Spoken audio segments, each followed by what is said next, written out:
currently making these herbal bath salts, and this is for my insomnia. Now, I have ADHD, so a lot of the herbs we commonly associate with sleep, such as lavender, let's say valerian, they actually act like a stimulant to me. So I'm making these instead. These aren't going to stimulate me, they're going to relax me and knock me out. For this blend, I'm keeping it simple, and I've actually chosen 4 different herbs, 4 different plants. I have gone for lilac, rose, oat straw and hops. And I'm actually using West Lab salts for the base for this because I love their range, and I do use both their Epsom salts and their Dead Sea salts. I do prefer the Dead Sea salts, however, because that has loads of other additional minerals in as well. So lilac not only looks pretty in a bath or a tea, but is said to possess many medicinal qualities. The use of lilac goes back centuries, and it was incorporated in traditional medicine practices. Records document uses from fever to stress relief and digestive problems. Studies have shown it to possess antibacterial, antifungal and antiparasitic properties. It has been well documented in the treatment of intestinal worms, for example, without causing those nasty side effects. Due to its astringent properties, it's a fantastic one to include in any bath, as it gently soothes and tones the skin, whilst also being used for cuts, rashes and burns. In addition to that, lilac is believed to enhance the mood, whilst having a calming effect on the nervous system. Again, it has a long historical record of aiding in relaxation, quieting the mind and aiding in sleep. Folklore documents lilac as a plant of spirituality connected to our pineal gland, helping to raise our energetic vibrations. Next is rose, and rose is such a beautiful medicine. I call it my hug in a mug when I drink it as a tea, and it's no different in the bath either. Not only is rose a brilliant herb for self-growth, heart healing and self-connection, but like many of our beautiful flowers, it's another plant jam-packed with health benefits. I have spoken about rose extensively before in other videos, so I'm going to try and keep it relatively short.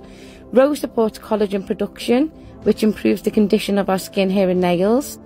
Its anti-inflammatory and antibacterial properties make it ideal for bathing. It's perfect for anybody with skin complaints from eczema to psoriasis to acne. And for women, rose is a beautiful reproductive herb, especially around our moon time. It eases cramping, bloating, headaches and nausea, whilst helping to regulate our hormones. A well-known relaxant that calms the mind and soothes the soul, providing a mood-enhancing effect, and another plant great for a good night's sleep. You may think of rose as a more summery plant, however it's perfect for the winter season ahead, as its high vitamin C content is perfect for the cold and flu season. So I actually include rose in an awful lot of my teas for my heart as well, because it's a good heart herb. Now, unfortunately, I forgot to press record on the oats, as I was interrupted by people asking to jump on. But oat straw, known as a Venus sativa, is a herb that I absolutely adore and love. I think it's quite underrated, and I do need to order some more of that, to be honest, as well. It's a wonderful sedative that soothes the nervous system, and it's also a tonic for the nervous system. And studies are showing amazing results in reducing chronic inflammation across a variety of autoimmune conditions, whilst other studies are focusing on mental health care. This is another herb good for heart health and the adrenals, and is jam-packed with nutrients. It lowers cholesterol levels, again proven by science, and can help keep blood sugar stable as well, whilst encouraging gut and bowel health. It's a wonderful plant for our skin too, so a great calming addition to these bath salts. And hops was my final ingredient for this sleepy bath blend. Again, it's anti-inflammatory and antimicrobial. However, in addition, hops are a strong calming sedative. This little beauty will help calm my mind and body enough to allow for a decent night's sleep. So although most of us associate hops with beer, when it's not misused, hops are actually a very medicinal plant. It's an immune modulating plant and a good antioxidant. There are several studies taking place currently on hops and their potential in the use on degenerative diseases. Another of its compounds, xanthohumol, is also back in the labs again and being studied for cancer treatments, showing a positive action in neoplasms and great promise in the treatment of tumours regardless of their location.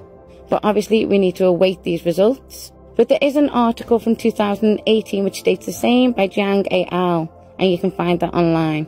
It's also a good one for those with metabolic disorders, cardiovascular disease, and it can also allegedly target the HDL-C, reducing the atherogenic index and activating the PPAR, which plays a role in the transfer of cholesterol and increases the phospholipid transfer protein.